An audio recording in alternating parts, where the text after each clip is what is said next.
සාදු සාදු සාදු. ඒ භාග්‍යවත් වූ අරහත් වූ අපගේ සම්මා සම්බුදුරජාණන් වහන්සේට නමස්කාර වේවා. සාදු සාදු සාදු. අප කාගේත් කල්යාණ මිත්‍ර ගුරු දේවෝත්තම පින්වත් ලොකු ස්වාමීන් වහන්සේට නිදුක් නිරෝගී දීර්ඝායුෂම ලැබේවා. සාදු සාදු සාදු. ශ්‍රද්ධාවන්ත පින්වතුනි, උපාය කුසල දහම් දේශනාව තමයි අද ඔබ අහන්නේ. උපාය කුසල කියන්නේ අපේ ජීවිතේට එන ගැටලු ප්‍රශ්න වලින් මිදෙන්න අපේ උපායශීලීව කොහොමද අපි වැටුණ වලින් ගොඩ එන්නේ? ප්‍රශ්නයකට මුහුණ දෙන්නේ කොහොමද? මානසික සුවය සහ මේ අරුබුද සංසිඳවා ගන්න කොහොමද කියලා බුදුරජාණන් වහන්සේ වදාළ උපදේශ මාලාවක් තමයි අපි මේ ශ්‍රවණය කරන්නේ මේ වැඩසටහනින්. අපි කාගේ ජීවිතවලට උපකාරී, මොකද අපේ කාගේ ජීවිතවලට කරදරකම් කොටළු වෙනවා. ඉතින් බුදුරජාණන් වහන්සේ ජීවිතයේ අභියෝග කංකටළු බාධක කරදර එද්දී ඒවට විසඳුම් සොයද්දී බුදුරජාණන් වහන්සේ වදාලා ඉස්සෙල්ලාම අපි සත්‍යය පිහිටන්න ඕනේ. ඒ තමයි අපිට ජීවිතේ උරුම වෙලා තියෙන වයසට යෑමේ දුක, ලෙඩවීමේ දුක, ඊළඟට මරණයේ දුක, ඊළඟට වෙනසී යන දේවල් වෙනසී යෑමේ දුක, ඊළඟට නැසී යන දේවල් නැසී යෑමේ දුක. ඉතින් ඕක සත්වයාට උරුම වෙලා තියෙන්නේ. ඉතින් ඒ නිසා වයසට යන දේවල් වයසට යනවා, ලෙඩ වෙන දේවල් ලෙඩ වෙනවා, මරණයටපත් වෙන දේවල් මරණයටපත් වෙනවා, ක්ෂය වෙන දේවල් ක්ෂය වෙනවා, නැසෙන දේවල් නැසෙනවා. ඉතින් ඔය සත්‍ය අපි පිහිටන්න ඕනේ. ඉතින් ඒකෙන් අපිට එවැනි ගමනකින් නිදහස් වෙන්න තියෙන ඒකායන මාර්ගයේ චතුරාර්ය සත්‍ය ධර්මය අවබෝධ කිරීම. එතකොට මේ චතුරාර්ය සත්‍ය ධර්මය අවබෝධ කිරීම නැමැති ඒකායන ඉලක්කේ කරා කෙනෙක් යද්දී ඒ අතරතුර යාට පැමිණෙනවා කරදර. දැන් අපි ගත්තොත් එහෙම මම ඒකට උදාහරණයකට කිව්වේ අපි අපේ භයානක ලෙඩකට බෙහෙත් ගන්න අපි ස්පිරිතාලයකට යනවා. අපි ස්පිරිතාලයට යන්නේ යම්කිසි රෝගයකට බෙහෙතක් හොයාගෙන. ඉතින් ඒ ස්පිරිතාලෙන් දක්ෂ වෛද්‍යවරයෙක් යාව ඖෂධ දීලා සුවපත් කරනවා. නමුත් ඒ යද්දී එයාට ගමනේ වෙහෙස වෙනවා. ඉතින් එයාට හොඳ වාහනයක් ඕන ස්පිරිතාලයට යන්න. අවු වෙනවා නම් කුඩයක් ඕන, වැස්සට කුඩයක් ඕන. ඉතින් ඒ වෙලාවේ එයාට බඩගිනි නම් කන්න දැනක් ඕන. පිපාසයි නම් බොන්න වතුර ඕන. සීතලයි නම් පොරව ගන්න බෙඩ්ෂීට් එකක් ඕන. ඔය වගේ ප්‍රායෝගික ගැටලු වලට විසඳුම් හොයාගන්න ඕනේ නැද්ද? අර ප්‍රධාන ලෙඩේට බෙහෙත් හොයන ගමන්. අන්න ඒ වගේ එකක්. ඉතින් නිවන කරා යන ගමනේදී එයාට එදිනෙදා සහ ජීවිතේ මුහුණ දෙන්න සිද්ධ වෙන අභියෝග ටිකක් තියෙනවා. ඊළඟට මේ මනුස්ස ලෝකේ පොදු කරදර ටික අපිට එනවා. අටලෝ දහම අපි කරා එනවා. ඉතින් ඒවට මුහුණ දෙද්දී ඒකට විසඳුම් හොයන්න ඕන නුවණැත්තා. අද මම කතා කරන දේශනාවේ තියෙනවා තමන්ගේ ඉරණම අනුන්ට පාවා දෙන්න එපා කියලා තියෙනවා. කියන අනුන්ට තමන්ගේ ජීවිතේ නටවන්න දෙන්න එපා කියනවා. තමන්ගේ ජීවිතය ගැන තමන් ස්වාධීන වෙලා උත්තරයක් හොයන්න කියනවා. ඒ නිසා වෙන දෙයක් වෙද්දී කියලා මිනිස්සෙක් ගහනකොට ඕන තරම් ගහපල්ලා කියලා තමන් ගුටි කන්න ලැහැත්ති වෙලා ගහන්න ඉඩ අරින්න එපා කිව්වා. පැනලා යන්නත් උත්සාහ කරන්න කිව්වා. ඉතින් ඒක මම අද විස්තර කරලා දෙන්නම්කෝ. ඉතින් ඒ නිසා සත්‍යයේ මොහොන දීලා ශෝක කරන්නේ නැතුම්, බය වෙන්නේ නැතුම්, කලබල වෙන්නේ නැතුම් ඉන්නකෝ උත්තරයක් හොයද්දි ප්‍රශ්නයකට. එතකොට ඒකෙදින් මම උදාහරණයක් කියන්නම්. ඒකට අපි මීට කලින් වැඩසටහනේ කතා කළා. බුදුරජාණන් වහන්සේ අපිට දුන්න උපදේශ තමයි කලබල වෙන්න එපා, අඬන්න එපා, ශෝක වෙන්න එපා, බය වෙන්න එපා. ඒකට උපදේශක් තමයි මේ ප්‍රශ්නේ මට විතරක් නෙවෙයි කියලා කල්පනා කරන්න කිව්වා. අනිත් අයටත් තියෙනවා. මේ ප්‍රශ්න එනවා කියන එක, ජීවිතය අමාරුයි කියන එක, ජීවිතේ හැලහැප්පීම් කියන එක, ලෙඩ දුක් එනවා කියන එක අන් අයටත් තියෙන එක. දැන් ඉඳලා එකපාරම කෙනෙක්ගේ ඇඟේ පිළිකාවක් කියලා කිව්වොත් මිනිස්සු බය වෙවිල්ල බලන්නකෝ. නමුත් ඔය පිළිකා සෛලි පළවෙනි දවසේ මේ ශරීරේ කොතනකාරී හැදුනා නම් යම් දවසක එදා hina වෙලා හිටියනේ සතුටින්. දැන් එතකොට මේ ශෝකයට හේතුව ඇතුලේ තියෙන දේ යම්කිසි report එකකින් දැන ගැනීමනේ. නමුත් තමන්ගේ ඇතුලේ තියෙන රෝගේ උඩුදුවලා මැරෙන්නක් කලින් දැනගත් එක ගැන සතුටු වෙන්න ඕනනේ. අනේ මේක දැනගත් එක හොඳයි කියලා. නැත්නම් ඊට වැඩිය මේක දුවලා බේර ගන්න බැරි තැනටම එනවනේ. අපි ඒක ගැන සතුටු විය යුතු තැනත් එතන දුක් වෙනවා. අනිත් ඒ වගේ රෝගයක් අපිට තියෙනවා කියලා දැනගත්තොත් ඒ වෙලාවට බුදුරජාණන් වහන්සේ වදාළේ අන්න අයට කියන්නේ ලෝකෙ පිළිකා හැදුන පළවෙනි එක්කෙනා අපිද? අවසාන එක්කෙනා අපිද? මේ ලෝකේ පිළිකා හැදිලා තියෙන්නේ අපිට විතරද? ඔය නායට හැදෙන්නේ නැද්ද? පිළිකා හැදිලා සුව වෙච්ච අය නැද්ද? පිළිකා හැදිලා ඔක්කොම මැරුණාද? අනිතක පිළිකා හැදෙන්නේ නැති අය මැරෙන්නේ නැද්ද? මැරෙන්න එකම හේතුව පිළිකා විතරද? වෙන හේතු නිසා මැරෙන්නේ නැද්ද? හරි මේ ඉන්න ඔක්කොම අමරණීයයිද? ඕනම මිනිසෙකුට මැරෙන්න හේතුවක් හට ගන්නව නේද? ඉතින් ඒ නිසා ඕහා තනියෙන් කල්පනා කරන්න ඕන කිව්වා. අර report එකට ජීවිතේ සින්න කරන්න එපා කිව්වා. ඒ කියන්නේ report එකෙන් මෙයාගේ ජීවිතේ සම්පූර්ණයෙන්ම කඩා වැටෙන දැනටපත් කරන්න එපා කිව්වා. බුදුරජාණන් වහන්සේ. ඒ කියන්නේ ඒකට කියන්නේ බාහිරට තමන්ගේ ජීවිතේ පාවා දෙන්න එපා කියලා දේශනා කළා. දැන් අනිත් අය කේලම් කිව්වට පස්සේ මට මිනිස්සු මෙහෙම කියනවා මම මොකද්ද කන්නේ නැහැ බොන්නේ නැහැ. අනුන්ගේ වචනයකට තමන්ගේ මුළු ජීවිතේම පාවා දීලා. ඒ කියන්නේ එයාගේ වචනයට පුළුවන් මෙයාව පාලනය කරන්න සම්පූර්ණයෙන්ම. බුද්ධ දේශනාවේ දේශනා කළා අනුන්ට තමන්ගේ ජීවිතේ පාවා දෙන්න එපා කියලා. මේ බාහිර දෙයකට. දැන් මේ දවස් ටිකේ ඔන්න දැන් දේශපාලනය යනවා. ඊළඟට මාසයක් හමාරක් වුණු සමත් තියෙනවා. ඉතින් ඒ කාලේ වෙන තමන්ගේ වැඩ කටයුතු කෙරෙන්නේ ගෙවල් වල නිදා ගන්න නැතුව සම්පූර්ණයෙන්ම ජීවිතේ එකටම පාවා දෙනවනේ ඉතින්. ඉස්සර මතකයි අපේ ගම් වල හිටියා මේ රෑ වෙනකල් ඡන්ද ප්‍රතිඵල ලියනවා. අර ආසනේ මෙහෙමයි මේ ආසනේ මෙහෙමයි කියලා. ඊට පස්සේ දවස් දෙකක් විතර ගණන් කරනවානේ. ඉතින් ඔක්කොම පොතක ලියා ගන්න මිනිස්සු හිටියා. ඊට පස්සේ පොත දානවා අයින් කරනවා. ඉතින් කියනවා මෙහෙමයි අහවල් ආසනේ මෙහෙමයි කියලා. ඒ දවස් ටික ඉවරයි. ඊට පස්සේ තව ඊළඟ පාර ඡන්ද එනවා. ආයෙත් ලියනවා අර විස්තර ටික. ඊට පස්සේ පොතක් දානවා. මිනිස්සු එහෙම ඒ කියන්නේ ඒ දවස් ටික සම්පූර්ණයෙන් එයා හැන්ඩල් කරන්නේ අර නිවුස් වලින්. මේ දේශනාවේ තියෙනවා අනුන්ට තමන්ගේ ජීවිතේ පාලනය කරන්න දෙන්න එපා කියලා.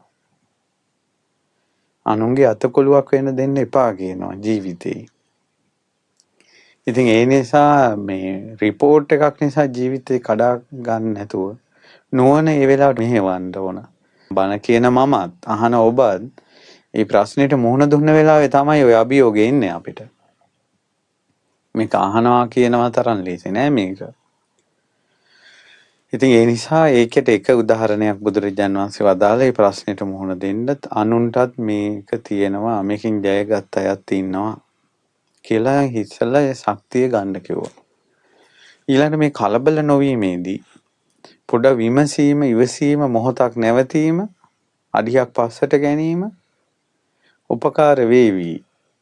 මුල හැවීම එකපාරම අපි අහන දෙයට ඇක්ෂන් එක ගන්න නැතුව ක්‍රියාත්මක වෙන්නේ නැතුව මේක කොහොමද මේක උනේ කියලා පොඩ්ඩක් හොයන එක සමහර ප්‍රශ්නවලදී ඒක බුදුරජාණන් වහන්සේ වදාලා ඒක උත්තරයක් වෙනවා කියලා. බුදුරජාණන් වහන්සේ වදාලා පින්වත් මහණෙනි ඉස්සර මේ හාවේ බිලිවණේ කීටියා. ඒ බිලිවණේ පොඩි තල් පැලයක් හැදලා තිබ්බා. දැන් ලොකු තල් අතු විහිදෙන තල් පැලයක්. මේ තල් පැලේ ඇස්සේ හාවෙක් දහවල් කාලේ හති ඇර දිගා වෙලා මේ හාවා මේ ගිමන් හරිනවා. ගිමන් හරිනකොට හාවට හිතුණා අපෝ මේ ලෝකේ එහෙම එකපාරම පෙරලනොත් මං කොහෙටද අප්පා දුවන්නේ කියලා මේ හාවට හිතුණා. එහෙම හිතනකොටම අර බෙලි ගහේ ලොකු බෙලි ගෙඩියක් තව ගහට වැටුණා. ඊට පස්සේ තඩබඩ ගාගෙන වැටෙනවනේ. වැටෙනකොට හාව නැගිට්ටා දිව්වා දිවිල්ලක් ආයෙ පස්ස බැලිල්ලක් නැහැ. පස්ස බැලිල්ලක් නැහැ. බුදු අම්මෝ කියාගෙන දිව්වා. ඊට පස්සේ මේ හාව දුවන වේගෙට එතන අවට පඳුරු වල හිටපු හාව ටිකත් ඌ පිටිපස්සේ දිව්වා. ඉතින් දුවද්දින් අනිත් හාව අහනවා ඇයි උඹ දුවන්නේ? ඊට හාව දුවන ගාම කියනවා පොළොව පෙරලෙනවෝ කතා කරගෙන ඉන්න වෙලාවක් නැතෝ කියලා. ඉතින් හාවෝ ඒ විදිහට හාවෝ එකතු වුණා කියනවා දහස් ගාණක්. හාවෝ ටික දුවනකොට මෝ ඒක පිටිපස්සේ දුවනවා එක රංචුව පිටිපස්සේ. ඊට පස්සේ හාවන්ගෙන් අහනවා මෝ තොපි දුවන්නේ ඇයි කියලා. දුවන ගමන් මම යහන්. ඊට පස්සේ කිව්වා පොළොව පෙරලෙනවෝ කියලා. දැන් මෝ දහස් ගාණක් දුවනවා. මෝ දුවනකොට ඌරෝ ටික ඇහුවා. ඌරෝ දුවනවා දැන් මේ කලබලේ. ඇයි කර අංචුවට දුවන්නේ? ඕම ඉන්නකොට ওই කැලේ මැදක ලේනක මහ බෝධිසත්වයෝ මහා සිංහෙක් වෙලා හිටියා. දැන් සිංහයා දැක්ක ඈතින් දුන් දාගෙන මහා සේනාවක් දුවගෙන එනවා. සිංහයා ඉදිරියට ගියා. සිංහයා නිර්භීතයිනේ.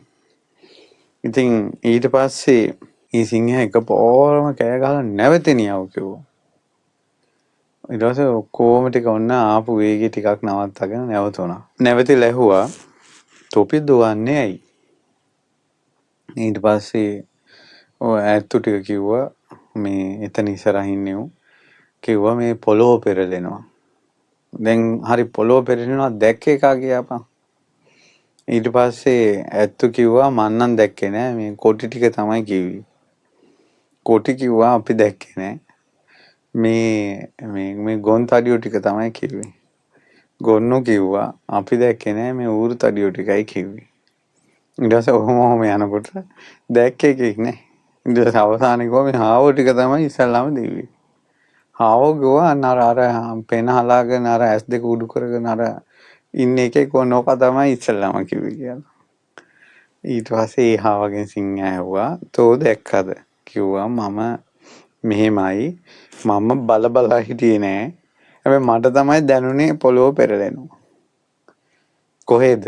මේ කැලේ කෙළවරේ අර බෙලිගස් තියෙන්නේ. අන්න උතන තමයි මම බුදියාගෙන හිටියේ. එතනින් තමයි පොළොව පෙරලෙන්න පටන් ගත්තේ. ඊට පස්සේ කොහා හරි. එහෙනම් අපි බලමුකෝ. උඹ බුදියාගෙන හිටපු තැන මට දැන් කියපන්.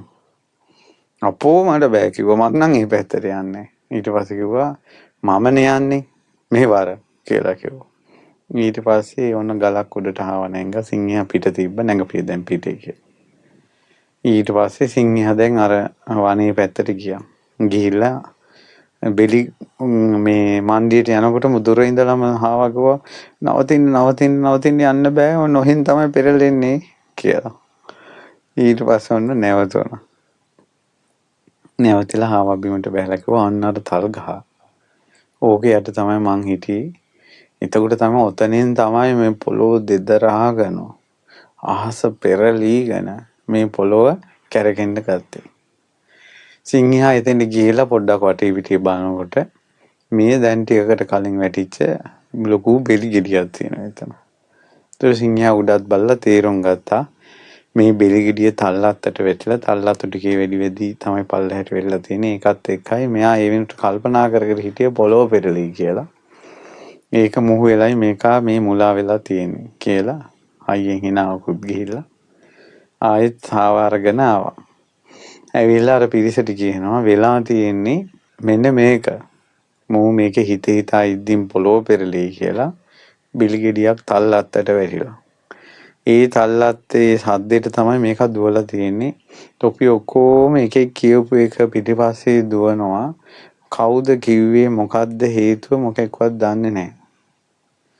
ඒකට කියනවා මේ ජීවිතේට මුහුණ දෙද්දී අනුන් කියපු එක මත ජීවිතේ තීරණය කරන්න එපා.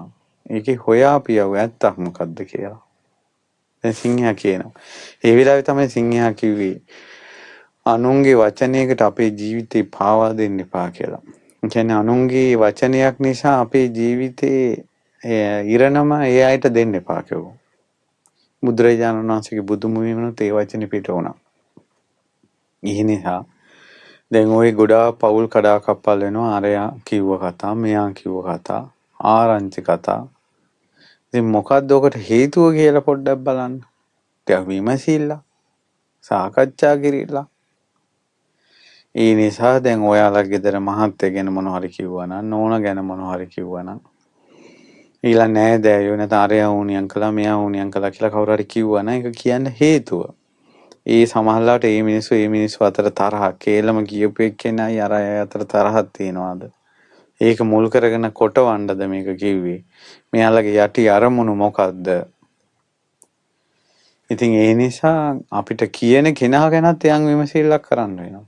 මේ කතාව පටන් ගත්තේ කොතනින්ද? එකපාරම මේ අපි ඒකට ක්‍රියාත්මක වෙන්නේ නැතුව. ඒ කියන්නේ ප්‍රශ්නයකට උත්තරයක් හොයද්දී බුදුරජාන් වහන්සේ වදාළ එක විකල්පයක් තමයි ප්‍රශ්නෙට උත්තරේ තමයි කිව්වා ප්‍රශ්නේ හටගත්ත තැන හොයාගෙන යන්නේ. මේකට මුල මොකද්ද කියලා.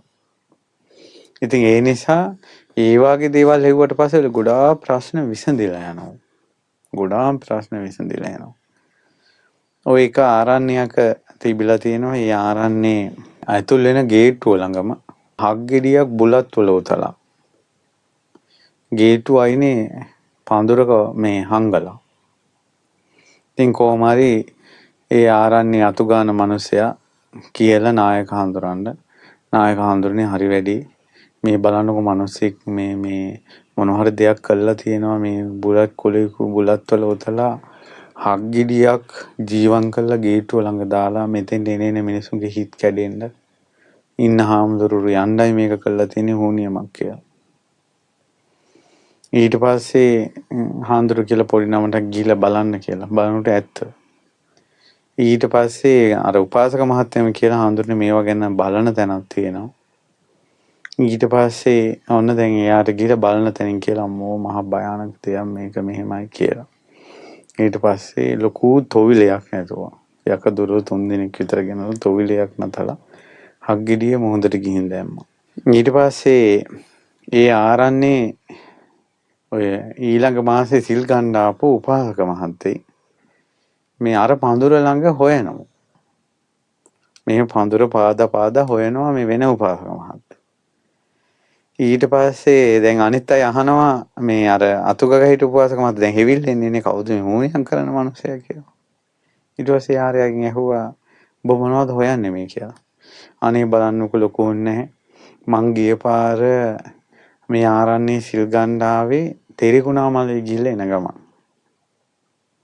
තිරිකුණාමලේ අපි මුහුදු වෙල්ලට යනකොට මට හක් ගෙඩියක් හම්බ වුණා.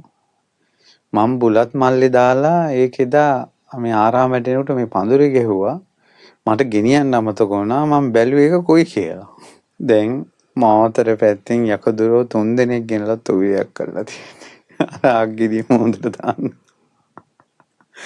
ඉතින් ඒ නිසා සමහර කරුණු කාරණා වලදී මේක හටගත්තේ කොහොමද? ඉතින් ඒ නිසා ඔය වගේ කතා නම් ගොඩක් තියෙනවා. ඉතින් අර මුලක් හොයන්නකො එකපාරම කලබල වෙලා තවත් මිනිස්සෙක් එකට අල්ලා ගන්න නැතුව මේක හටගත්තේ කොහොමද කියලා ප්‍රශ්නයකට උත්තරයක් හොයද්දී. ඒක දැන් මෙහෙමයි ප්‍රශ්නයකට උත්තර හොයන්න ගොඩක් ලේසි අර බොළඳකම නැති වුණොත්. බොළඳ වුණොත් එයා අරහෙට මෙහෙට වැනෙනවා කියන හැම දෙයකටම මෙහෙ වෙනවා. අර අභිමානයක් කියලා එකක් තියෙන්න ඕන.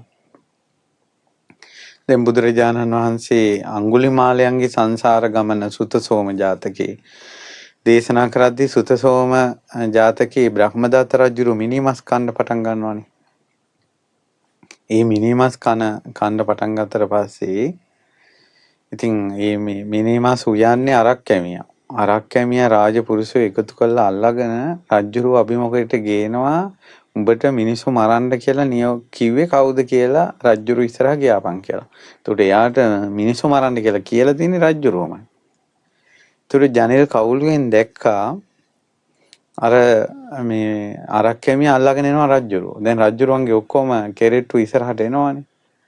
රජ්ජුරුව බය වුණේ නැහැ. අභිමානයේ හිතට අරගෙන ගිහිල්ලා සිංහාසනෙ ඉඳගත්තා. ඉඳගෙන නඩුව විසඳුවා අහගෙන හිටියේ. ඊට පස්සේ මේ අරක් කැමියා ඇඟිල්ල දික් කරලා කිව්වා මට මේ රජ්ජුරුව තමයි කිව්වේ මිනිස්සු මරන්න කියලා. මේ රජ්ජුරුව මිනිමස් කනවා කියලා. ඇමති මණ්ඩලය හෝ රජතුමනි මොකද්ද මේකේ තේරුම? රජතුමා කිව්වා මං කැමති නිසා මං කෑවා. එහි රජුරු ඒකට මුහුණ දුන්න විදිහ හරි පුදුමයි. බය වුන්නේ නැහැ කියන පොඩ්ඩක්වත්. ඊට පස්සේ තමයි අර අය කියන්නේ එහෙනම් රජතුමා මෙන්න අරක් කැමියා මෙන්න කඩුව මෙන්න මුට්ටිය මේ රටේ ඉන්න එපා යන්න මෙහි කියලා ඒ රටෙන් පිටුවහල් කළා. ඉතින් මං කියන්න හැදුවේ අභිමානය. ඊළඟට ඔය අඟුලිමාලයන්ගේම කතාවක් තියෙනවනේ පංචායුධ ජාතකේ. අපේ බෝධිසත්ව පංචායුධ කුමාරයා ශිල්ප ශාස්ත්‍ර හදාරලා එනවා කැලයක් මැදින් එනකොට දිග ලොම් තියෙන විශාල යක්ෂයාට අහු වුණා. ඉතින් යක්ෂයාට සියලු ආයුධ වලින් ගැහුවා. යක්ෂයාව ඒකෙන් দমনය කරන්න බෑ. අතින් පහින් ගැහුවා අතපය ඔක්කොම ඇල්ලුණා. බය වෙන්නේ නැහැ අර කුමාරයා. ඉතින් බය වෙන්නේ නැති එක මුල් කරගෙන අර යක්ෂයා බැලුවා එයාගේ මුළු ජීවිතේම බය වෙන්නේ නැති මිනිහෙක් හම්බ වෙලා නැහැ.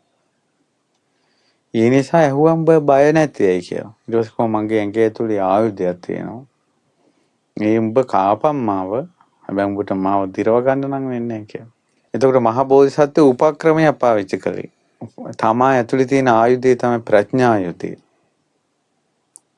ප්‍රඥායුධය තමයි ඒ ඉස්සරහට දැම්මේ බය වෙන්නේ නැතුව සිටීම. ඊට පස්සේ නිදහස් කරනවා. නිදහස් කළාට පස්සේ අවසානයේ යාට බණ කියලා කතා කරලා පළතුරු කිරිබත් කන තැනටපත් කරන මිනිසු කකා හිටපු යකා පළතුරු කිරිබත් කන තැනටපත් කරනවා. ඊට පස්සේ ඒ කැලේටම මේ මිනිස්සු ලව පුද පූජා තියෙනවා. ඉතින් මිනිමස් කන්නේ නැහැ. පුද පූජා පිළිගෙන කැලේට එන මිනිස්සුත් ආරක්ෂා කරනවා. කැලේත් ආරක්ෂා කරගෙන යක්ෂයා හිටියා. අඟුලිමාල තමයි යක්ෂයා වෙලා ඉපදෙලා හිටියේ. බය නොවීම මේ ජාතක කතා සහ ගොඩාක් අවස්ථාවලදී බුදුරජාණන් වහන්සේ දේශනා කළ සමහර අභියෝග වලට මුහුණ දෙන්න මේ නිර්භීතකම කියන එක ඕන. අර බොළඳකම තිබ්බොත් එහෙම එයා ප්‍රශ්නේ ගිලෙනවා. ඉතින් ඒ නිර්භීතකම ඇති කරගන්න තමයි අපි උපදේශ බුදුරජාණන් වහන්සේගේ උපදේශ සිහි කළේ. ඒ තමයි කලබල වෙන්න එපා කියලා. මනුස්ස ලෝක ප්‍රශ්න එනකොට හිතන්න ඕන මේ හැටි ඉතින් මනුස්ස ලෝකේ කියලා. ළමයිගේ කරදර එනකොට අම්මා තාත්තා විදිහට අම්මා තාත්තට පීඩනයක් එනවා. එතකොට අම්මා තාත්තා කල්පනා කරන්න ඕන. අම්මා තාත්තා කෙනෙක්ගේ වගකීම් මේවා අපි මේවා ඉෂ්ට කරන්න ඕන. ඒවට කලබල වෙන්නේ නැතුව. වයස ගැන හිතන්න ඕන. දැන් මගේ වයස කීයද? දැන් මම අම්මා කෙනෙක්, තාත්තා කෙනෙක්. මම දැන් ආච්චි කෙනෙක්, සීයා කෙනෙක්. දැන් දරුමුණු බොරෝ දැකපු කෙනෙක්. දැන් කෙස් පැහිලා අපේ. ඉතින් අපිත් පොඩි උන් වගේ කලබල වෙන්න ගියොත් එහෙම මේ ප්‍රශ්නවලදී මුන්ට ශක්තියට ඉන්නේ කවුද කියලා මං ගෘහාධිපති මම මෙතන තීරණ ගන්න කෙනා මම මෙතන ආයතනික ප්‍රධානියා මට මෙතන වගකීම් ගොඩක් තියෙනවා මම මෙතන කලබල වුණොත් මොකක්ද ඊළඟට කරන්නේ ඒ නිසා කලබල නොවි සිටීම අභියෝගයට මුහුණ දෙන්න ගන්න චිත්ත ශක්තිය ඒ අභිමානය එයාට ප්‍රශ්නයකට උත්තරයක් කරා යන්න හේතු වෙනවා කියලා බුදුරජාණන් වහන්සේ වදාළා. ඉතින් හිතුවට හිතන්න ඕනේ ඒක අර ලොකු දෙමව්පියෝ දෙන්නෙක් විදිහට තියෙන අවගකීම කියලා හිතන්න ඕන. සමහර ප්‍රශ්න එද්දී දරුවන්ගේ. ඒක අපිට දෙමව්පියෝ විදිහට ඉතින් මේවට අපිට මුහුණ දෙන්න සිද්ධ වෙනවනේ කියලා. ඇයි අපිට මෙහෙම වුනේ මොනවද මෙහෙම වුනේ අපිට තරම් කරදර කාටවත් නැහැ මෙන්න දරුවෝ හදලා අපිට වෙච්ච දේ කියලා අර අඬවැඩියාවට ආපු ගමන් ප්‍රශ්නේ ගිලෙනවා. උත්තරේ එන්නේ නැහැ යාට. ඊට පස්සේ අපිට තියෙන යුතුයකම් වගකීම් ඒවා අපි කල්පනා කරලා බලන්න ඕන. වයස කල්පනා කරලා බලන්න ඕන. මේ විදිහට අපේ ජීවිතේට සමහර ප්‍රශ්න පෙරළුණු පිට හොඳයි කියලා හිතන්න ඕන. සමහර ප්‍රශ්නවල තියෙනවා පෙරළුණු පිට හොඳයි. දැන් අර බුද්ධ කාලේ එක සිටුවරයෙක් හදපු මාලිගාවේ සිටුවරයාට තරහට බුදුරජාණන් වහන්සේගේ කුටිය සතුරෙක් ගිනි තියෙනවනේ. එතකොට ඒ සිටුතුමා සතුටු වුණා. ඒ සිටුතුමා කිව්වා මට ආයෙත් බුදු කුටියක් හදන්න ලැබෙනවා. අනේ ප්‍රශ්නේ ඉවරයි. එයා සතුටු වුණා. අර ප්‍රශ්نين එයාව මානසික වැටෙන්නේ නැහැ. බුදුරජාණන් වහන්සේ වදාලා මානසික වැටුණ බව ලෝකෙට පෙන්වන්න එපා. මානසික වැටෙන්න එපා. ඒකෙන් මිතුරෝ දුක් වෙනවා, සතුරෝ සතුටු වෙනවා. ඉතින් ඒ නිසා අපිට ප්‍රශ්න එද්දින් ඒවට අපි මුහුණ දීමත් එක්ක අපේ ජීවිතය අද දක්වා ගොඩනැගිලා තියෙනවා. අපේ ජීවිතේ ඉරණම කියලා කියන්නේ ඒ මොහොතේ එන අභියෝග වලට අපි ගන්න තීරණත් එක්ක තමයි අපේ ඉරණම හැදෙන්නේ. ඒ නිසා ප්‍රශ්න වලට මුහුණ දීමේදී කල්පනා කරන්න කලබල වෙන්න එපා. ඊළඟ අනුන්ගේ වචන අහලා අරයා මෙහෙම කිව්වා මෙයා මෙහෙම කිව්වා කියලා ප්‍රශ්න වලට උත්තර හොයන්න එපා. ඒකට හේතුව මොකක්ද කියලා නැත්තම් අවසානයේ අර සිංහයයි කතාව වගේ වෙන්නේ. පොළොව පෙරලෙනවා කියලා දුවයි කියපු කෙනෙක් පටන් ගත්ත තැනක් මොකක්වත් නැහැ. අනුන්ට තමන්ගේ ඉරණම බාර දෙන්න එපා කියලා කිව්වා. ඒ අනුශාසනාව හිතට ගන්න. ඒ නිසා බුදුරජාණන් වහන්සේ අපේ ජීවිතේ ප්‍රශ්න වලට උත්තර හොයන්න පළවෙනි පියවර විදිහට වදාලා බය වෙන්නේ නැතුව තැති ගන්න නැතුව මේ ප්‍රශ්නේ අනිත් අයටත් තියෙනවා කියලා ශෝක නොවි හඬන්න නැතුව ඉන්න. මිතුරන් දුක් වෙනවා අඬනකොට සතුරෝ සතුටු වෙනවා. ඒ නිසා ඒකට අවස්ථාවක් තියන්න එපා. ඊළඟට විසඳුම් ගන්න එක පිරිතක ඉන්න. අනිත් අයගේ සහයෝගයෙන් නම් සාකච්ඡාවෙන් නම් මුදල් හදල් වියදම් කරලා නම් එහෙම නැතුව අනුන්ගේ උදව් අරන් එහෙම නැත්නම් තමන්ගේ උත්සාහයෙන්ද යම් ලෝකේ ප්‍රශ්න විසඳ ගන්න නැත්නම් බෙහෙත් තරන්ද මොනම හරි ක්‍රමයක නැත්නම් ඇවිදලා මේ ප්‍රශ්නේ විසඳ ගන්න තියෙන්නේ. ඉතින් මේ ප්‍රශ්නේ විසඳ ගන්න ලෝකේ තියෙන විසඳුම් ගන්න කිව්වා. එහෙනම් කිසිම දෙයකින් මේක විසඳෙන්නේ නැත්නම් කම්මන් දල්ලන් කිංති කරෝමි දානීති කියලා අදිවාසී තබ්බා පුදුම ඉවසීමක් කරන්න කිව්වා. කර්මයේ දැන් මගේ දැඩි කියලා. උත්තර හොයලා උත්තරයක් නැතිම තැන කර්මයේ දැඩි කියලා ගන්න කිව්වා. එතකල් උත්තර හොයන්න කිව්වා ජීවිතය අභියෝග වලට. ඉතින් ඒ උත්තර ටික තමයි අපි මේ කතා කර යන්නේ. තවම මේ කියන්නේ ප්‍රශ්නයකට උත්තරයක් හොයන්න හිත ශක්තිමත් කරගන්න. කලබල වෙන්න එපා. අද ප්‍රශ්නේ හැදුණා හෙට උත්තරේ ලැබෙයි කියලා හිතන්න එපා.